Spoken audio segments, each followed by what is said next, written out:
un argumento que casi no se comenta acá en otros libros, ¿ya? Que es la traición de la burguesía, ¿ya? La traición de la burguesía, que está página 99. Miren, la traición de la burguesía.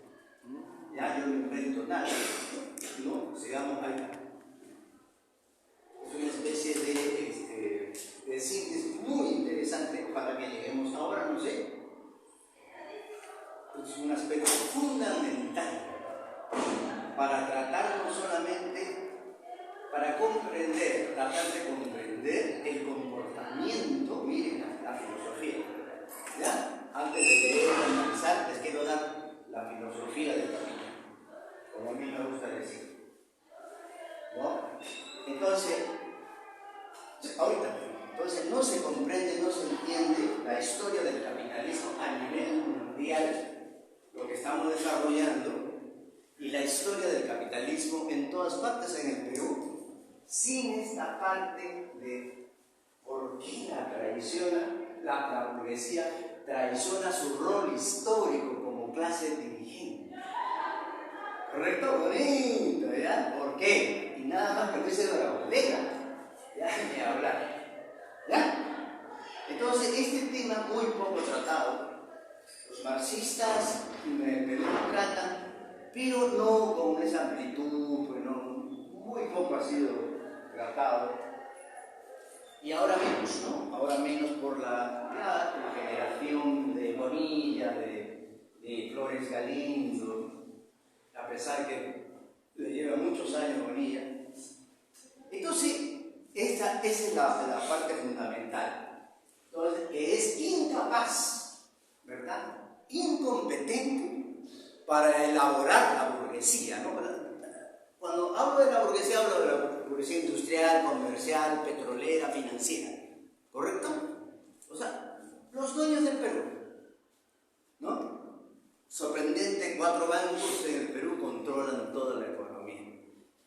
Y en Estados Unidos hay centenares de bancos, ¿no? Increíble. Aquí en el Perú hay más concentración del capital. 4 bancos, ¿sí? Si ustedes entran en internet, hay centenares de bancos en Estados Unidos. Pequeños, chicos y medianos, ¿no? Entonces, ese es el tema fundamental. ¿Por qué traicionó su rol histórico? Tenía que desarrollar su rol histórico de plantear un proyecto nacional para unir a las demás clases sociales. Ese era su rol, ¿verdad? Ya hay 2 experiencias. Primero, la revolución industrial, que es una revolución burguesa. La revolución industrial sucedió, cumplió su rol revolucionario, ¿no? De transformar la sociedad.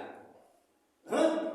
Y la segunda gran revolución, que todo el mundo lo conoce, hasta un bebito de 2 mesecitos lo sabe, 2 mesecitos lo sabe, la revolución francesa, pues, ¿no? La famosa Revolución Francesa. Cumplió su rol de transformar la sociedad. Hizo desaparecer el antiguo régimen, ¿no es cierto? ¿Ya? Pero después, ¿qué pasó? Ya se convirtió en, ya no era, o sea, hubo una metamorfosis social.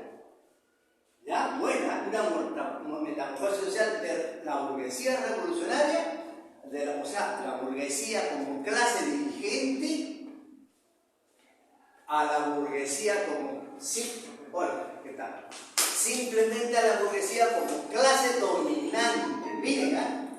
Una cosa es la burguesía como clase dirigente, que tiene un proyecto histórico que ofrecer a las demás clases sociales. O sea, se interesa por la nación. No olviden, ese es un tema fundamental para comprenderlo de ahora, igualito, ¿no? Ya hay 2 ejemplos fundamentales. La revolución industrial, que fue un cambio total. No había ni una máquina. Miren, ustedes se imaginan, no había ni una máquina. Inventaron una máquina. Y con la revolución industrial miles de máquinas en Inglaterra. Un salto, pero increíble. ¿Correcto? En la tecnología. Y la Revolución Francesa, ya ustedes ya saben, el lado ideológico, político. ¿Se han dado cuenta? Es un tema fundamental.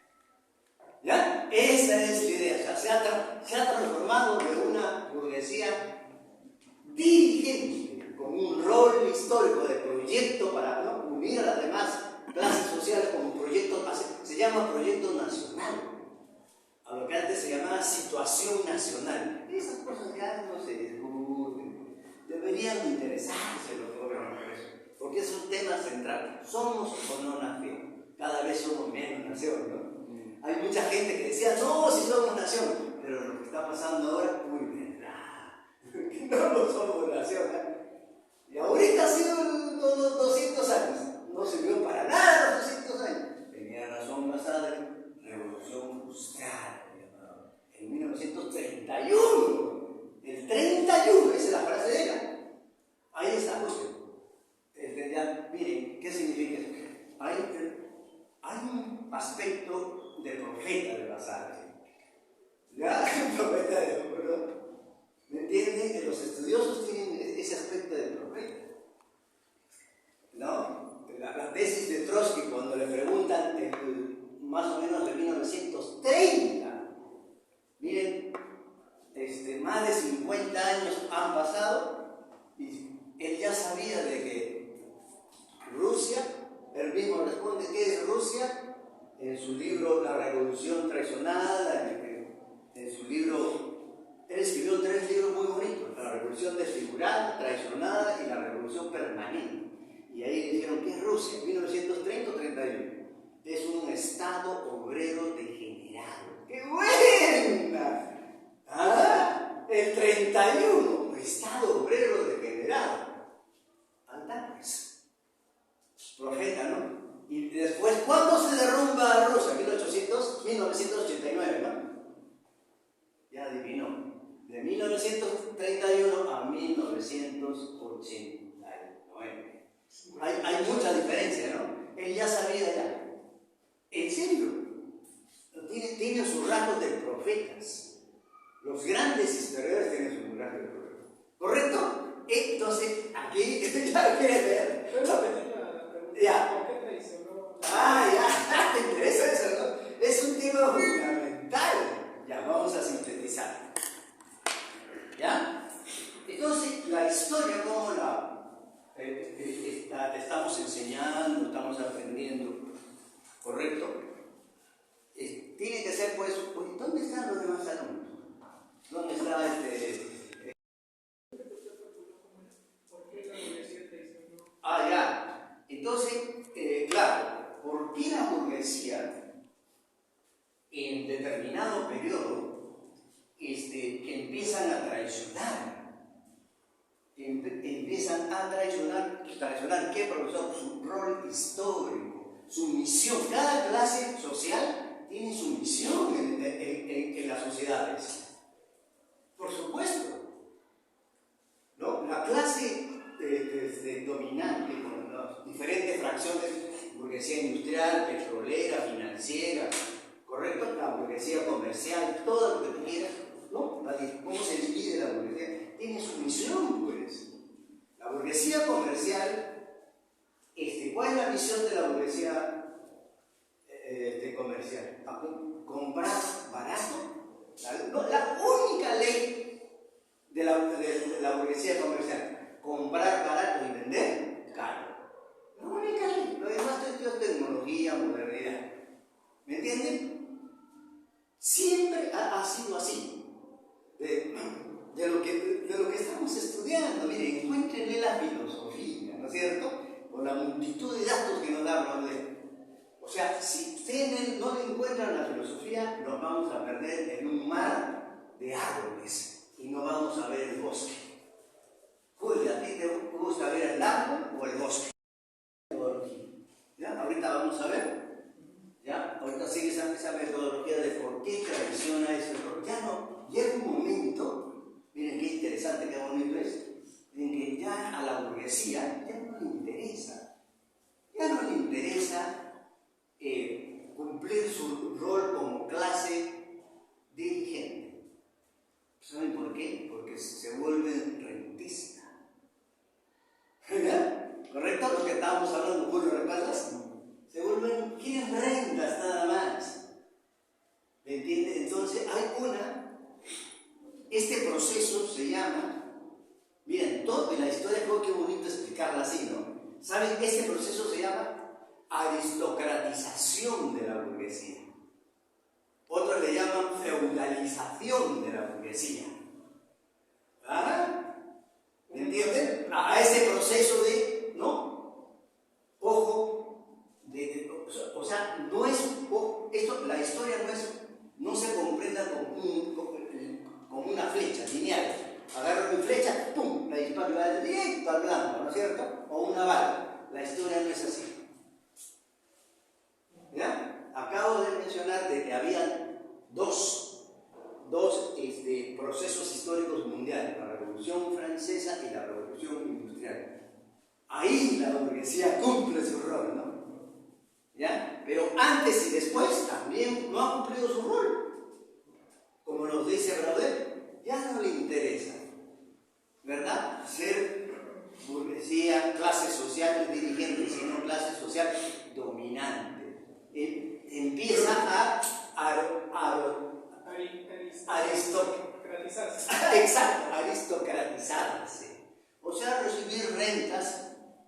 En el caso de los bancos sería el famoso interés. Tengo entendido que cada vez suben más los intereses, ¿no, Julio? O sea, ser banco es, pero no, es pero una maravilla ser banco, ¿sí o no? Porque se enriquecen con los fondos de la clase media, ¿no? Se enriquecen con su platita, ¿no? Y cada uno necesita, dice, voy a poner un negocito. O sea, necesito 10.000 soles, ¿qué hago? Nadie me quiere prestar. Hay dos tipos de capitalistas, ¿sabes? No necesariamente el capitalista es el agricultor, el que trabaja la tierra es el dueño de la tierra. Es el que pone el capital. No necesariamente, ¿no? Ojo, no confundan. Es el dueño de una hacienda, ¿correcto? El dueño de una gran hacienda, y otro es quién va a trabajar esa hacienda. Es como el caso de bueno, ¿no? O sea, por ejemplo, si ya en los territorios del Estado. ¿Perdón? Sí, sí, no confundiendo con los Rodríguez Banda, ellos sí son dueños. Los Rodríguez Banda, ellos sí son dueños. ¿Ya? No confundir. ¿Correcto? Entonces, los Rodríguez Banda, el negocio de los Rodríguez Banda está múltiple. Correcto. Entonces, esa es la razón. ¿Ya? Que va a cambiar su rol histórico. Ya no le interesa a la sociedad. Marx, en el Manifiesto Comunista, decía de que en la burguesía cada vez va a desaparecer, algo así, ¿ya? Porque ya no tiene una función en la sociedad. Bien, qué interesante, ¿eh? Ya no tiene una función en la sociedad. Cada vez por eso vienen las crisis, ¿no? Tremendas crisis. Pero no desaparece, ¿no? No desaparece el capitalismo. ¿Por qué no desaparece? Porque justamente el capitalismo es un modo de producción, de la explotación de la fuerza de trabajo, de la apropiación de la plusvalía. Claro, y los ciclos, va a vivir de los ciclos siempre. Los ciclos económicos, de auge, crisis y decadencia. ¿No? ¿Correcto? Siempre va a ocurrir. En todas partes ocurre eso. ¿Ya? ¿Verdad?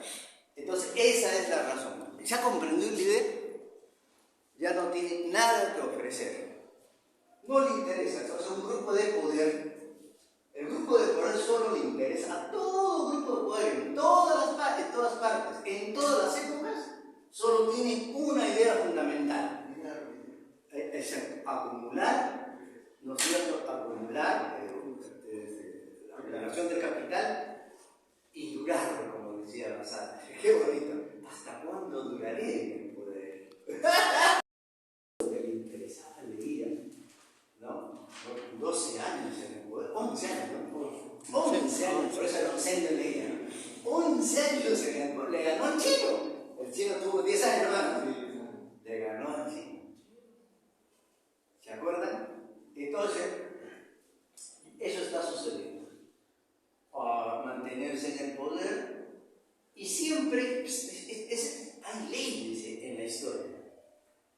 siempre las Fuerzas Armadas siempre han estado pegadas de las faldas, como a mí me gusta decir, de la burguesía. ¿Por qué? Porque les conviene, y ahí te lo voy a decir, ¿no?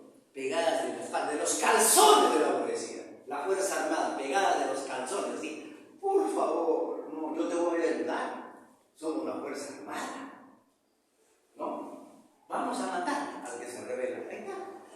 Se han revelado los peruanos y ya ha habido muertes. Mira, señor. ¿Ya? ¿Me entienden? Entonces, ¿qué les conviene? Ahora resulta que estaba viendo de que les han dado dinero, millones de soles a las Fuerzas Armadas, ¿no? Para que compren aviones, para que compren tanques. ¿Se han enterado? No, increíble. Los peruanos están muriéndose del dengue y están comprando aviones y tanques. Así es el Perú. Muy miserable. Entonces, es una dictadura. Pero no salgamos tanto de eso, ¿ya? A mí me gusta siempre proyectar, ¿no? Me gusta proyectar. Pero esa es la idea fundamental, ¿no? La traición de la burguesía. Y también nos habla de nobleza en venta. ¡Oh, qué bonito! Ya van a entender. O sea, se vende la nobleza. ¿Saben cómo se vende nobleza? Comprando títulos, pues. Quiero ser conde, quiero ser marqués. ¿Quieres ser marqués? ¡Ven! Pero esta es la cantidad. Le dan veces va a hablar de así se vende nobleza. Es genial las ideas. ¿Ya? Sí, compran la nobleza. O sea, son comerciantes, no son nobles, son comerciantes que quieren convertirse en nobles. Ahí está la aristocratización de la burguesía.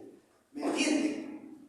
Porque Tocqueville, tremendo Alexis de Tocqueville, lean a Alexis de Tocqueville, de la democracia en Estados Unidos, el antiguo régimen. Él decía que la única forma para ser noble, él decía, es nacer noble. Nacer noble, decía él. Pero estamos viendo que no se cumple, ¿no? No se cumple. Sí se puede ser noble pagando plata. O sea, yo soy comerciante y quiero ser noble, porque quiero ser duque. ¡Caramba!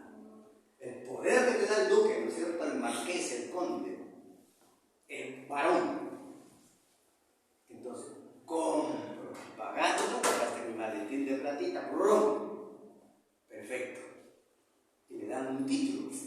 Así como los diplomas de ahora te dan el título de conde de Altavista, conde Felipe tanto de Sana, el conde de Sana, o marqués conde, ¿me están comprendiendo?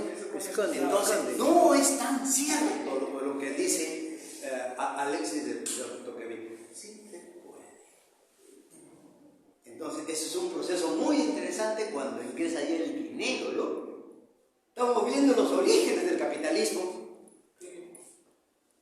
¿Qué? ¿No llevas en el siglo XVI? Interesante, ¿eh? Tomen un apunte, por favor. La traición de la burguesía, ¿no? No, todavía no. La sociedad. No, todavía no, ya. Capítulo 5. Las sociedades. Bien. En el amplio espacio del Mediterráneo, la evolución de las sociedades sigue, en el siglo XVI, un curso aparentemente muy simple. Esto, siempre y cuando nos limitemos a una visión de conjunto, dando de lado, por el momento, los detalles, circunstancias locales, anomalías, ocasiones perdidas, que fueron numerosas, y convulsiones más espectaculares que profundas. Sus burbujas salen a la superficie y desaparecen al romperse. Todas estas convulsiones tienen desde luego su importancia y no debemos ignorarlas. Pero las sociedades de entonces, basadas en la propiedad de la tierra, evolucionan con lentitud y van siempre con... Las sociedades basadas en la propiedad de la tierra, miren qué bonito.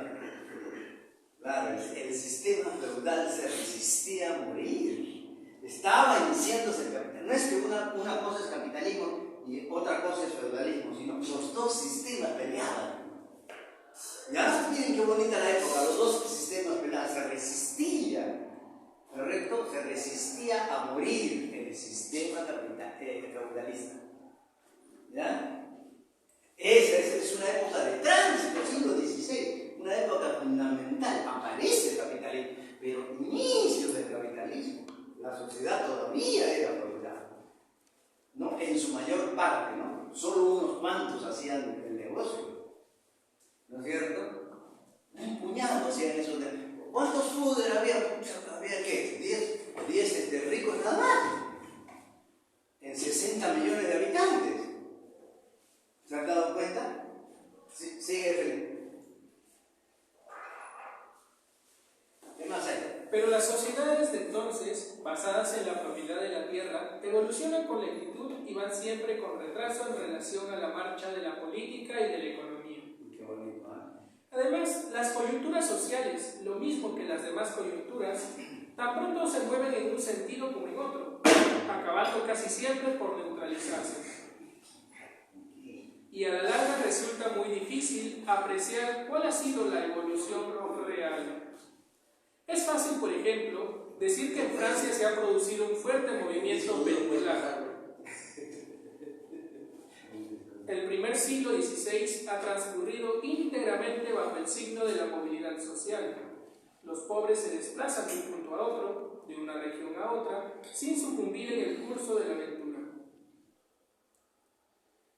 Al mismo tiempo se producía un movimiento vertical, a la larga de toda la escala social. Los ricos pierden sus riquezas y se ven sustituidos por nuevos ricos. Entre 1550 y 1560 el movimiento se hace más lento, acelerando a continuación y entrando de nuevo en un punto muerto. Quizás en una fecha tan temprana como 1587, en Borgoña, o hacia 1595, precisamente en el momento en que en todas partes se venía abajo la tendencia secular, el cambio social pasa por sucesivas fases de aceleración, retraso, recuperación y estancamiento, culminando todo ello, aunque solo momentáneamente, en una victoria manifiesta de las aristocracias. Una victoria de las aristocracias. Ajá. Qué bonito, ¿no? Y en una cuasi inmovilización de las sociedades en los postreros años del siglo.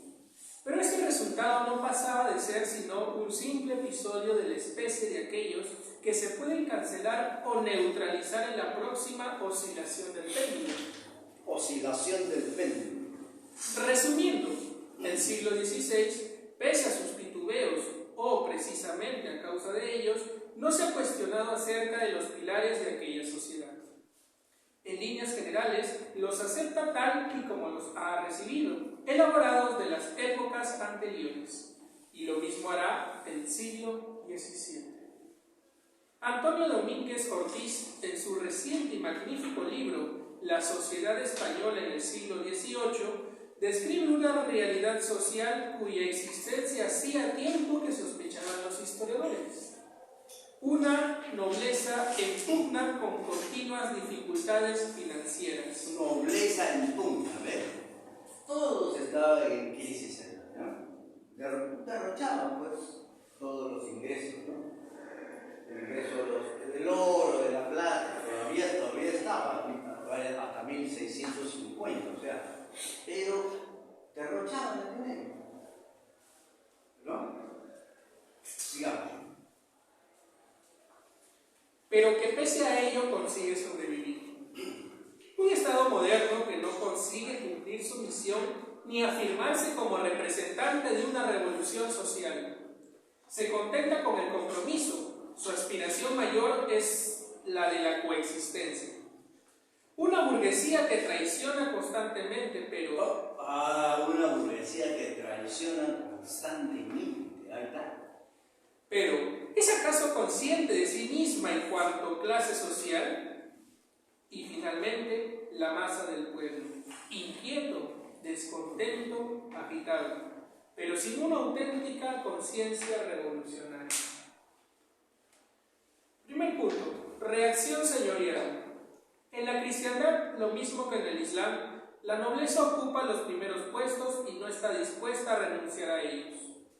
En Francia, en España, en todas partes la aristocracia constituye el grupo social más conspicuo. En todas partes monopoliza las vanidades sociales, privilegio de precedencia, trajes lujosos, seda tejida con hilos de oro y de plata, satines y terciopelos. Ese es el error social, ¿no? Vestimenta tejidas, ¿no? Con hilos de oro, de plata, para que vean.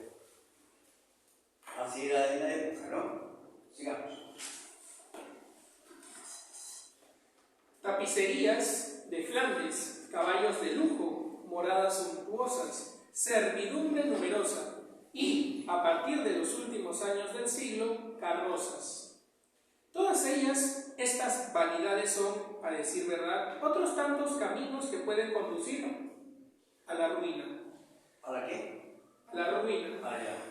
Se decía que en tiempos de Enrique II la nobleza francesa importaba vestidos de Italia por valor de 4 millones de libres. Pero no siempre son engañosas las apariencias y no pocas veces son el signo de un poder y una riqueza muy sólidamente asentados. Ocupando áreas muy extensas, estas noblezas se alimentan gracias a sus vigorosas raíces y a la savia feudal. Un orden antiguo había colocado a estas gentes en la cima y las continuaba manteniendo allí. Las únicas excepciones ocurren en torno y en el interior de las grandes ciudades, auténticas corruptoras de las jerarquías tradicionales. En los centros comerciales, aunque en mucho menor grado del que se podía esperar, y en las regiones enriquecidas muy repentinamente, como los Países Bajos y sobre todo Italia. Pero, y esto nos lo podemos figurar de antemano, no toda Italia. Estas excepciones solo cubren puntos minúsculos o zonas reducidas del mar. A escalas del Mediterráneo y de Europa representan una historia evidentemente minoritaria. Del vasto conjunto podemos decir lo mismo que Lucien Romier afirmaba a propósito de la Francia de Catalina de Médicis, donde todo aparece claro, desde el momento en que se sitúa en su marco natural, un amplio reino semifeudal. El Estado, tanto revolución social, entonces apenas insinuada, como política, tiene que luchar en todas partes contra estos detentadores de feudos, amos de pueblos, campos y caminos, y custodios de la inmensa población rural. Luchar contra ellos quiere decir pactar y llegar a componendas con ellos. Ah, interesante, ¿ves? ¿Correcto? Hay alianzas para continuar en el poder, ¿no? Así es. No te puedes enfrentar directamente, ¿verdad?, al señor feudal, ¿no? Tienen que hacer alianzas. Dividirlos y a la vez preservarlos. Porque es imposible controlar una sociedad sin la complicidad de una clase dominante. Muy buena nota, ¿eh? Imposible controlar una sociedad sin la complicidad de una clase dominante. ¿Sí? ¿Así dice? Ajá. Ah, ya ves. ¿No? Empiezan a hacer alianzas, pues. Los que tienen poder. ¿No? Sí. El Estado moderno toma estos útiles en sus manos a medida que se ponen a su alcance, pues en caso de destruir la nobleza se habría encontrado con la tarea de tener que rehacerlo todo partiendo de cero. Y recrear un orden social no es empeño fácil. En realidad nadie pensó seriamente en ello durante el siglo XVI. Así, noblezas y feudalidades siguieron conservando los poderes que les garantizaban la fuerza de la costumbre y el peso de las posiciones que desde hacía tiempo ocupaban. Ahí está demostrando, ¿ah? Por no hablar de todavía el poder de la nobleza, de las tierras, ¿no? ¿Correcto? Y por lo tanto de la servidumbre y por lo tanto de la renta de la tierra. ¿Ya? Sigue demostrando, ¿ah? Miren, ¿ah? Por eso digo, cuidado, de tanta tantos árboles van a perder el horizonte del bosque. Tengan cuidado. ¿Sí o no, Julio? ¿Verdad? Sigamos. Por no hablar de la relativa debilidad de los estados, o de la carencia de imaginación revolucionaria característica de ese siglo. Señoras, señores y campesinos, punto número 3. Si damos crédito a testimonios múltiples veces citados, el siglo XVI habría reducido a los señores a la miseria. Son testimonios verdaderos la mayor parte de las veces, pero eso no quiere decir que todos los nobles padecieran esta desgracia, ni que fueran regularmente y sin excepción víctimas de las guerras o del rey, o de la paz y de las desmovilizaciones que trae consigo, ni tampoco de un lujo desmesurado. Decir, como han hecho muchos historiadores, que el régimen feudal se vino abajo a causa de la depreciación de las monedas que trae consigo el descubrimiento de metales preciosos en las Américas, es simplificar en exceso, algo así como decir que el capitalismo, con sus ácidos, ha disuelto o al menos alterado profundamente todas las estructuras de la sociedad. O que el feudalismo acaba en Castilla el mismo día que Fernando el Católico se hizo con la autoridad de las grandes órdenes militares, o que el feudalismo corso recibió el golpe de gracia en 1511 con la derrota de Giovanni Paolo de Lecca y la muerte de Renuncio de la Roca, caído en la emboscada que le habían tendido sus propios parientes. Es ilusorio esperarse explicaciones o cronologías precisas, tan ilusorio como confiar en ellas, como confiar en que las palabras puedan encerrar significados precisos. La misma palabra feudalismo, por presentar un ejemplo, está llena de trampas. Muy interesante. Han captado la idea. Julia, hay una idea ahí, ¿no? Hay una idea fundamental. Pero captan la idea, ¿no? Marcelo está pensando Marcelo, tú no apuntas nada. ¿Qué pasa con él? ¿Ah? No apunta. No, el alumno que apunta tan buen examen. Ya el martes les voy a dar. ¿Qué? Los alumnos que apuntan.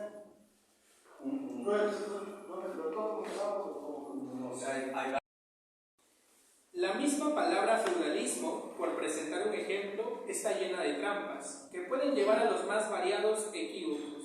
Solo el tiempo puede colaborar a estas transformaciones, que raramente se cumplen en línea recta o de manera unívoca. En todo caso, si en el diálogo esencial entre señores y campesinos han podido estos llevar la voz cantante en el Languedoc durante el periodo que va de 1480 a 1500, y sí, quizá también lo ha conseguido en la Cataluña del siglo XV, al menos algunos campesinos acomodados, deberemos considerar tales casos como excepciones que confirman la regla. Qué interesante. De ordinario, el Señor dice la última palabra, a la corta o a la larga, y en algunos lugares, como Aragón y Sicilia, siempre la han dicho. Esa revolución de los precios que con tanta frecuencia se invoca no ha sido, como por arte de magia, obstinadamente democrática. Ha aligerado las cargas y deudas campesinas, pagaderas en monedas y fijadas de los precios. Ya saben, ya hemos explicado por qué, el origen de la revolución de los precios, ¿no? Ya hemos explicado. ¿Ya? Sigamos. Ha aligerado las cargas y deudas campesinas, pagaderas en moneda y fijadas bastante antes que se descubriese América. En la práctica, los derechos feudales sobre las tenencias de tierra campesinas son con frecuencia muy leves, a veces poco menos que nada, pero no siempre, desde luego. Y cosa importante, el señor percibe también rentas en natura valoradas de acuerdo con el curso de los precios en el mercado.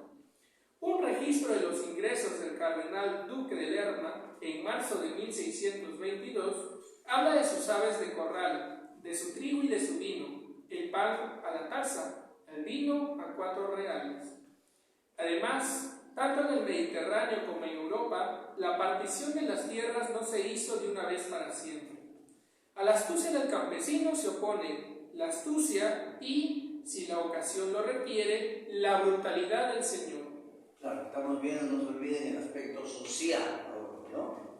De los campesinos y los señores. ¿Ya? A la astucia brutal del señor feudal, ¿no? ¿Qué dice ahí?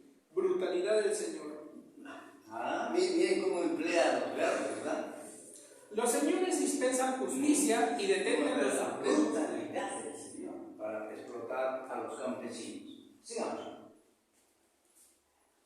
Los señores dispensan justicia y detengan los supremos derechos sobre las tierras de los campesinos y sobre aquellas otras que los separan o los circundan. Los últimos años del siglo XV y todo el siglo XVI ofrecen el espectáculo de la construcción o reconstrucción de pueblos enteros, siempre de acuerdo con la voluntad de los señores. Así ocurrió en la Gatine, en Poitou, en el Jura, donde se fundaron granges en el Alto Poitou, donde una familia señorial en apuros restableció su función financiera, dividiendo en lotes vastas extensiones de terreno baldío, nunca ocupadas previamente, e instalando allí campesinos. En España se fundan pueblos por medio de cartas, las cartas pueblas, y es frecuente que en tales casos las tierras ocupadas durante muchos años por los campesinos pasen a manos de los señores.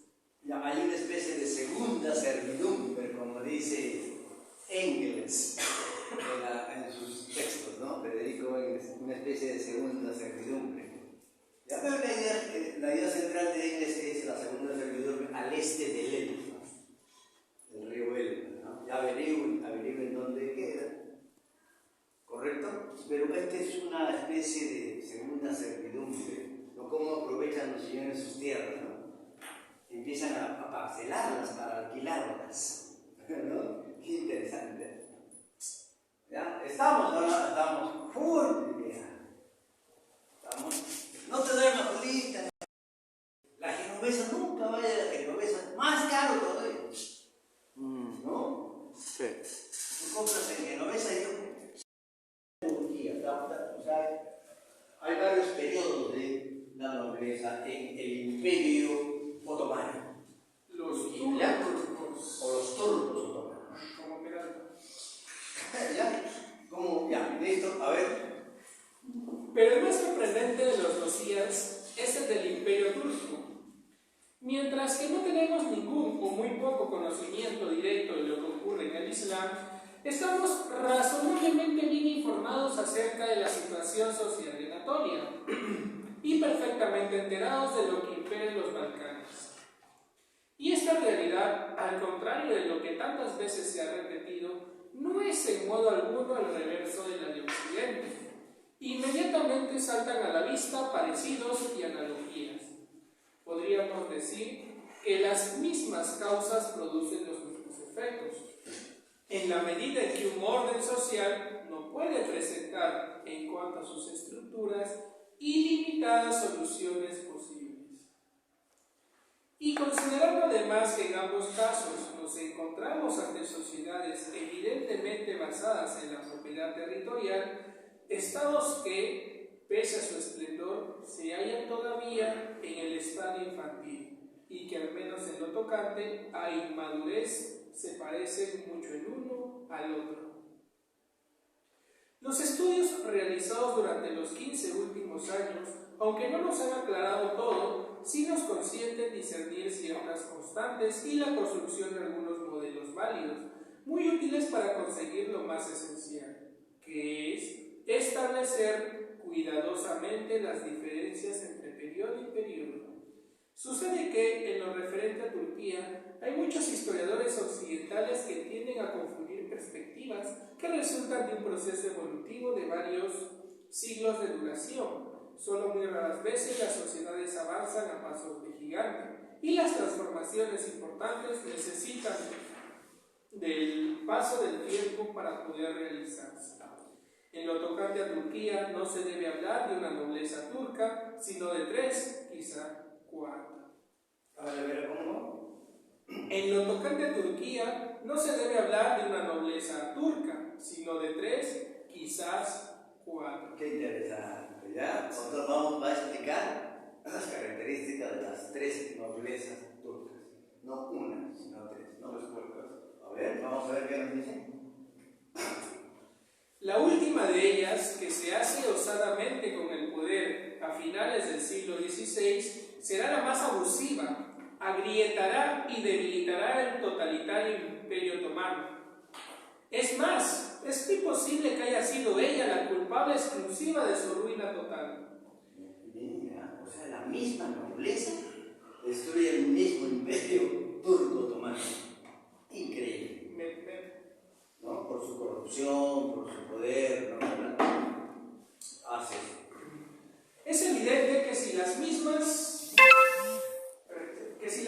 causas y los mismos efectos son visibles en todas partes, las condiciones económicas generales, la coyuntura económica, no solo tendrán la mayor responsabilidad, sino que serán el instrumento esencial del cambio.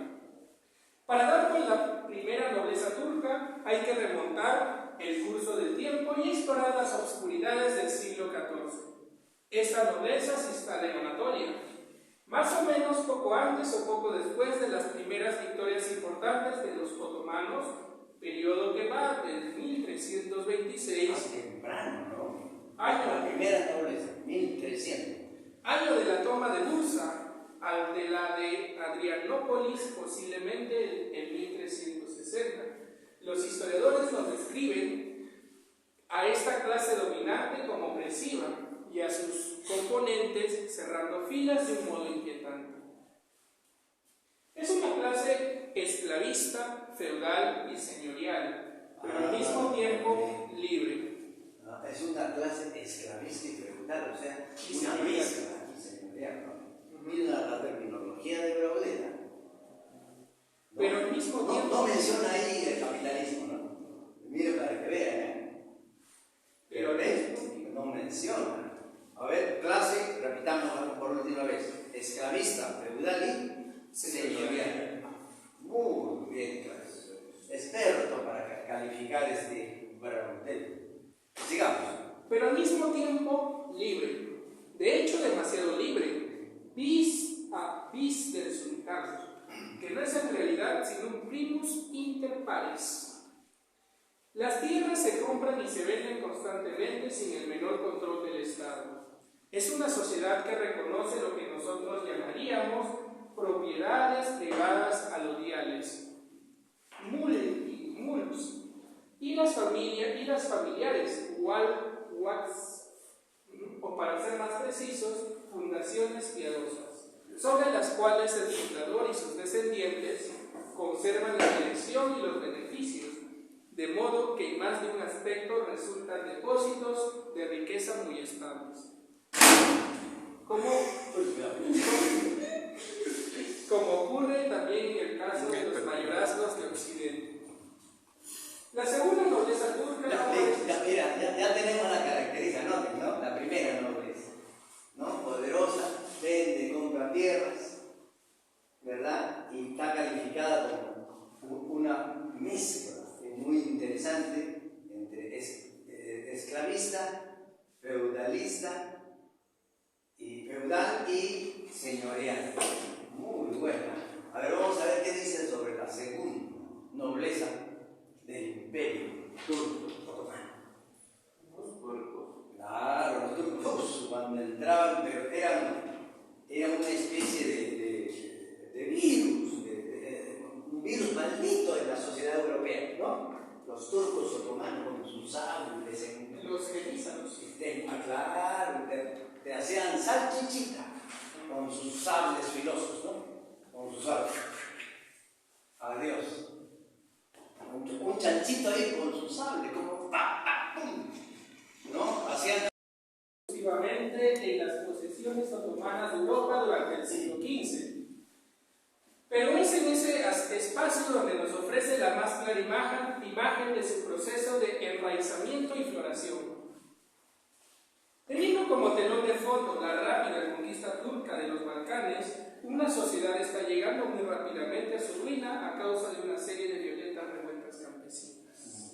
antes de que se inicie el asalto final de la toma de Belgrado en 1521, a la invasión de Hungría, Mohacs 1526, se sublevan los campesinos húngaros. La nobleza cristiana conseguirá reducirlos, pero pagará un alto precio por la victoria. Una serie de antiguos regímenes feudales se hunden casi a causa de su propio peso. Eran todos ellos regímenes caducos compuestos de elementos heterogéneos, griegos, eslavos y hasta occidentales. Qué bonito, hay un paréntesis, miren, ¿no? Es un régimen, o sea, sociedades caducas, ¿no? Que mira cómo emplea el verbo, ¿no? Y compuesto por una mezcolanza de varias sociedades. A ver, repite esa. Griegos, eslavos y hasta occidentales. Ya. Por su riqueza y también por bastantes características, como por ejemplo el hecho de que los nobles comiencen a instalarse en las ciudades próximas a sus dominios, un inurbamento semejante al italiano. Podemos afirmar que los Balcanes en su aspecto social evolucionan a la par del occidente. Los Musashi, una gran familia señorial albanesa, se establecen en Duraxo, en palacios fortificados similares a los de Bolonia y Florencia, y más de una ciudad de las tierras de tierra adentro ve llegarse sus calles de moradas nobiliarias. Tirnovo tendrá su Bojarska Mahala y Vidin su Bojarska Ulika.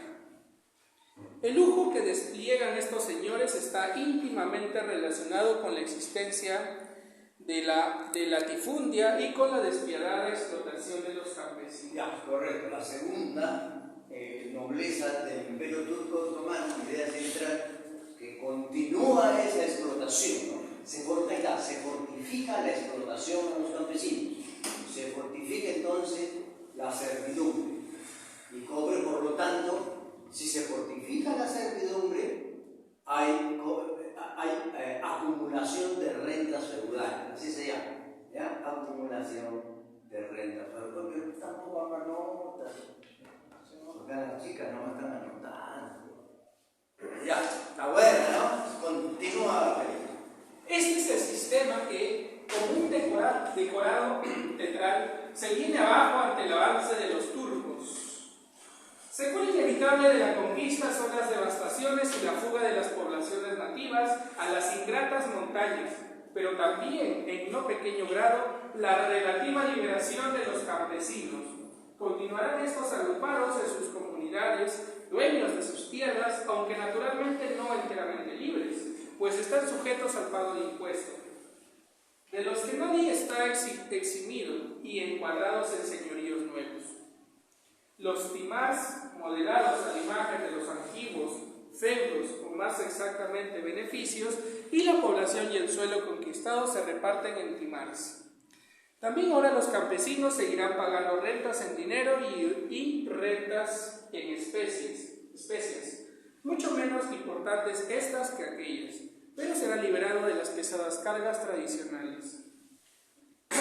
Durante estos primeros años, los turcos se esfuerzan en mostrarse amables, puesto que todavía no se había terminado la conquista, y les interesaba que los campesinos creasen situaciones conflictivas en las regiones todavía no sometidas. Añádase a ello que los sultanes empezaban ya a desconfiar de la antigua nobleza anatolia, enriquecida ahora por la distribución de feudos en la parte europea del Imperio Otomano. Las grandes familias anatolias, especialmente la de los Handali, estaban intentando apoderarse de la dirección del tinglado. La desconfianza que al gobierno central le producían sus varones feudales nunca llegó a disiparse. Eso explica la abundancia de medidas de seguridad que toman. Para empezar, la de acordar favores a la nobleza cristiana de los Balcanes, a la que provee de timars de un modo francamente generoso, botón de muestra evidente de esa política. Los timars, pese a sus semejanzas con los señoríos de Occidente, no eran feudos ordinarios igual que estos. Consisten en pueblos, tierras, espacios sin cultivar, aguas corrientes, peajes y a veces derechos sobre el mercado de la ciudad vecina, como en el caso de Fostur, una pequeña ciudad búlgara. Estos feudos servían además para mantener soldados de a pie y de caballería. Los sipajis, tarea tan esencial que los timars son con frecuencia designados con el nombre de sipajiliks. En resumen, los timars eran una especie de feudos bajo condición, una suerte de salario, a cambio del cual el poseedor estaba obligado a contribuir cuando se le requería, con una partida de caballería proporcional a las dimensiones e importancia del timar. Partida que se ponía a las órdenes del Santaj Bek de la provincia. Si un señor no respondía adecuadamente al requerimiento, perdía su timar. Estas señorías temporales, concedidas a título vitalicio, eran más que feudos beneficia, en el sentido carolingio de la palabra. Pero muy en breve los timars comenzaron a pasar de padres a hijos, y los beneficia acabaron convirtiéndose en feudos hereditarios. Feudos hereditarios. Entonces se está fortificando el sistema feudalista europeo, ¿no? Sigamos. Finalmente, en 1375, una disposición legal reconoce el derecho de sucesión a los hijos de los timariotas. La renta normal de un timar era generalmente modesta, sin pasar nunca de los 20.000 astros, límite este muy pocas veces alcanzado.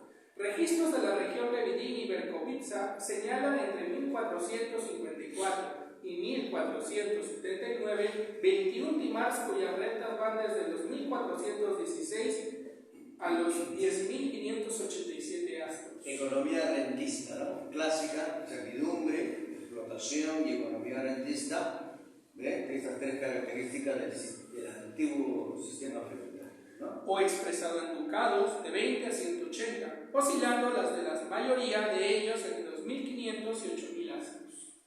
Sin embargo, estas modestas sumas son las que se perciben en el mejor momento del sistema. El timariota, vigilado siempre por las autoridades locales, no pudo aumentar su renta tirando de los magros ingresos de sus campesinos. Si quiere enriquecerse, solo dispone de un recurso, el botín de guerra. Ya ves, entonces cuando las cosas no funcionaban, le hacían la guerra.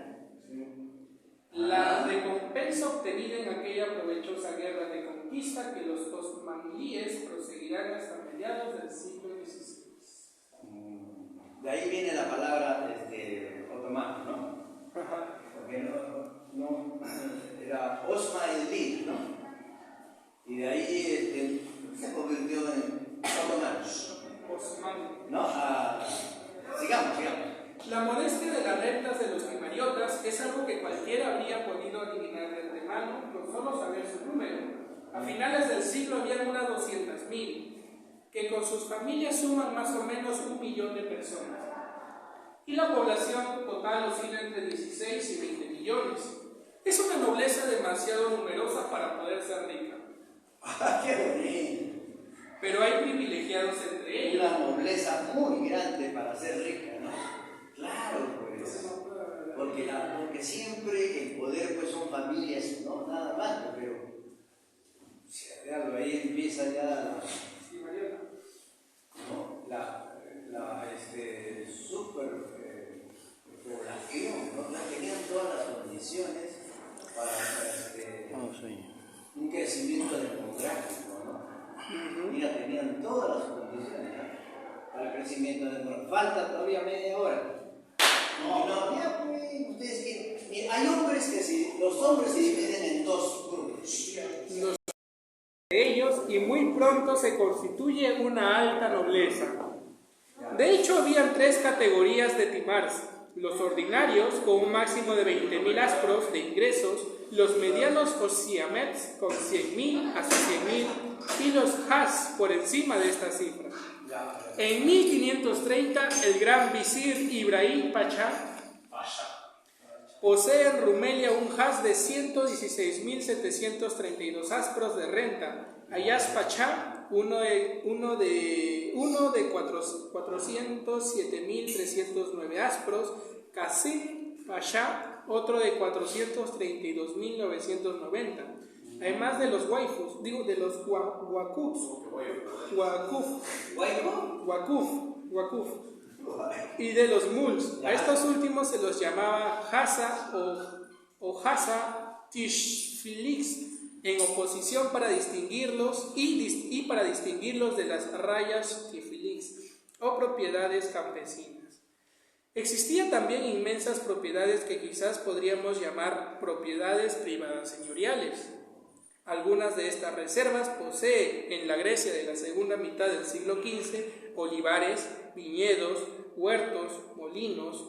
En mayor o menor escala, la propiedad privada apareció muy pronto, casi siempre en beneficio de los grandes feudatarios, amenazando minar el vasto edificio de una aristocracia terrateniente que funciona bajo el signo tradicional del servicio público y de acuerdo con la doctrina básica del Estado turco, que exige que toda la riqueza nacional sea propiedad exclusiva del sultán. Ay, tal vez sigue fortificando, ¿verdad? Esa aristocracia terrateniente y que exige que todo es propiedad del sultán. Todo es propiedad del sultán. Sí. ¿Ya? Este es el tomo Sigamos. Este es el tomo 1, ¿no? Tomo 1, ¿no? Ya. ¿Este es el tomo 1 o el tomo 2? Sí, por favor, tenemos que... Que éste se ha dado cuenta de la amenaza que representa la gran nobleza, demasiado rica y ahora demasiado libre, lo evidencian reacciones precoces como las de Mohamed II o tardías como las de Solimán el Magnífico. Solimán el Magnífico, el clásico fue turno, ¿no? Ajá. El Dios. La serie trata de este personaje. Claro, pues Solimán el Magnífico, el todopoderoso, todo el imperio le pertenecía a él, todo. Pero ¿qué tiene que ver Peralta? Es que él es turco. Ya, sigamos. Ya, Interesante. A favor de una decisiva centralización de un sistema amenazado por posibles separatismos y autonomías locales. Lo que intenta el Fatih, el conquistador de Constantinopla, es disolver todas las propiedades waifus y mulks para reintroducirlas dentro del esquema de los sipahilis. La gran ordenanza de Solimán de 1530 es una reorganización general, característica de la época del legislador. A partir de ese momento, y de modo prácticamente exclusivo, los feudos militares deben ser distribuidos en la capital, no conservando los Gleversbeis provinciales más derecho que el de nombramiento, en caso de tratarse de propiedades de poca importancia. Quedan ahora fijadas las compensaciones que les corresponden a los hijos de los sipahís, los cuales variarán según si el padre ha muerto en el campo de batalla o en su cama, y de acuerdo a si el heredero ya poseía o no feudo propio. Pero estas medidas, como todas las medidas autoritarias que traten de legislar en materia social, conducirán a resultados ambiguos, sobre todo considerando que al estar centrado en Estambul, el sistema dependerá más de las intrigas del serrallo que de sus virtudes propias. En cualquier caso, la gran propiedad, ahora firmemente arraigada, no retrocederá un solo paso más. Es más, se verá favorecida por la colonización interior de los Balcanes, por el crecimiento demográfico y por la prosperidad de las exportaciones de materias primas a Occidente. Entre 1560 y 1570, muchos grandes propietarios se enriquecen con el comercio del trigo, hasta el gran visir Rustem Pasha trafica en trigo. Ya, claro, un paréntesis. Quiere decir de que ese comercio, en este caso el comercio del trigo, no es como muchos dicen de que la economía monetaria fue un factor para la desaparición del feudalismo. Todo lo contrario, ¿no? ¿Ya? Está demostrando todo. La circulación monetaria, el capital comercial fortalece, ¿correcto?, a los señores feudales, ¿cierto? Está demostrando que es todo lo contrario. ¿Ya? Está demostrando todo lo contrario. La circulación monetaria fortalece las relaciones feudales de producción. Eso quiere decir, o sea, no hace desaparecer el sistema, ¿no? El dinero no hace desaparecer el feudalismo. ¿Qué te parece? Ah, qué interesante, ¿ah? Todo lo contrario, está bien, ¿no? ¿Sí o no? Tú pensabas que hacía del dinero, hace desaparecer el viejo sistema feudal, todo lo contrario. Felipe, ya. El tercer periodo de la nobleza turca. Ah, viene el tercer periodo. Ojo, ya anotaron. Ya anotaron. Harumi, has anotado los 2 periodos, ¿no, Harumi? Sí. Ahora viene el tercer periodo. Listo. Terminamos el tercer periodo y grabamos. ¡Listo! Faltan 5 páginas del tercer. 5 páginas. Para la tercera. Listo. Mira, qué interesante. Eso es análisis, Julio, análisis. 3 periodos del Imperio Turco Otomano con sus características. A ver, ¿qué nos dice? El tercer periodo de la nobleza turca, aproximadamente después de 1550-1570, fechas aproximativas, no es algo tan nuevo como a veces se pretende. Se caracteriza por el desarrollo de la gran propiedad, pero esta data de antes de mediados del siglo. La novedad la constituye el hecho de terminarse la época de las conquistas turcas provechosas, lo que ocurre antes de que termine el reinado excesivamente glorioso de Solimán el Magnífico en 1566. Y la consecuente obligación en que se ven los señores, cualquiera que sea su grandeza u origen, de volver sus miradas al mundo campesino y de explotarlo, sin vergüenza ni mesura, dado que las rentas en dinero se convierten en nada con las repetidas devaluaciones del asno. De pronto el Estado otomano se encuentra en una difícil situación. Los ingresos del tesoro público no consiguen cubrir los gastos, dice el cronista otomano Mustafa Selaniki a finales del siglo XVI. Las medidas fiscales y las enajenaciones de ingresos serán la consecuencia lógica de ese estado de cosas.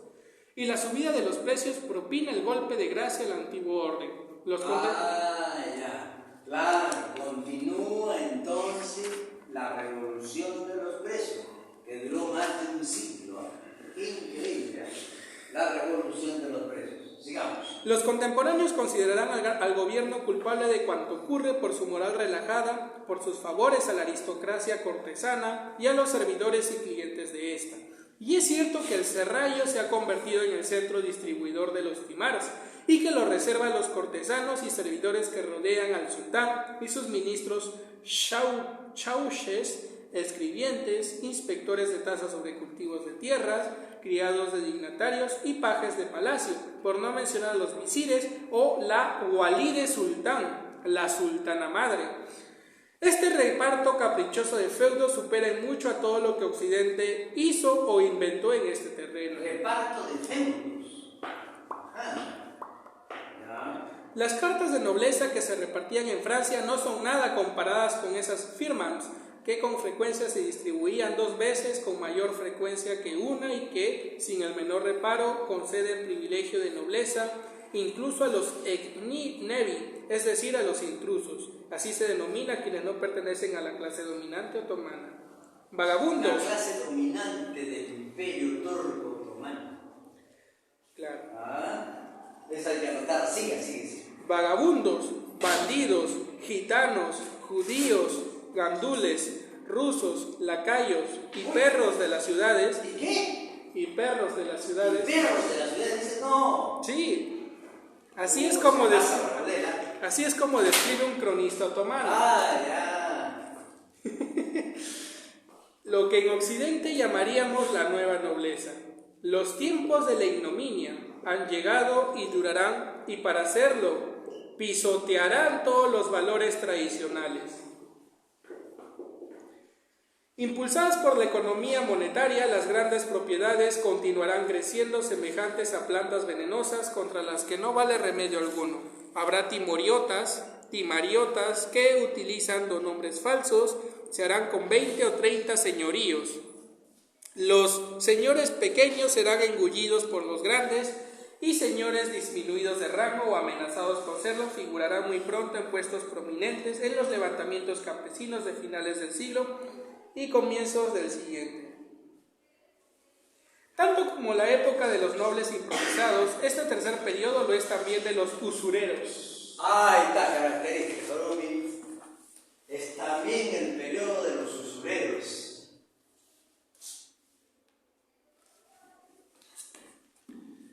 De los financieros que simultáneamente explotan al Estado, a la nobleza y a los campesinos. En efecto, a partir del año 1550, el Estado otomano recurre al viejo procedimiento de vender coca. de vender rentas fiscales, el llamado sistema de las mucata. ¿Cómo? Vender rentas fiscales. Ajá. Todo lo vendían, ¿no? ¿No? O sea, todo, donde ponían la mano, ¿no? Para los negocios. ¿Ya? Está demostrando que la economía monetaria no destruyó el sistema feudal. Al contrario, lo fortificó, ¿no? Lo fortificó. Sigamos. El llamado sistema de las mucata y del iltizán, arriendo, que ya practicaban los turcos selúcidas y Bizancio. En realidad es un procedimiento muy corriente, se echa mano de él tanto en Nápoles y Venecia, como en París o en España. En Nápoles se venden las rentas fiscales, en Venecia se arriendan tasas o derechos de aduana por periodos de 2 y 3 años. El Estado turco seguirá el ejemplo y pedirá a sus arrendatarios que le anticipen inmediatamente la cantidad de dinero correspondiente a las tasas que debería percibir más adelante. Pero el arrendatario, pese a la vigilancia de los inspectores, no tardará en reembolsarse con largueza, el muy pena. En el peaje, por ejemplo, los corderos deben pagar un aspro por cada 2 cabezas, pero se llegarán a pedir 8 aspros por animal. Más aún, el arrendatario antes de cerrar el contrato pondrá sus condiciones y multiplicará sus exigencias. Y muy frecuentemente también los grandes señores cederán sus dominios por contrato y así se irá extendiendo sin obstáculos toda una red de prestamistas judíos y griegos. Estos hombres tardarán muy poco en tener a Turquía a su merced. La economía monetaria y la inflación les colocan en los puestos de mando. No es sorprendente que en tales condiciones deje de funcionar el antiguo sistema militar de los impagis. Lo extraño sería que ocurriese lo contrario. Eluden la prestación militar y neutralizan los controles que ordena el gobierno central.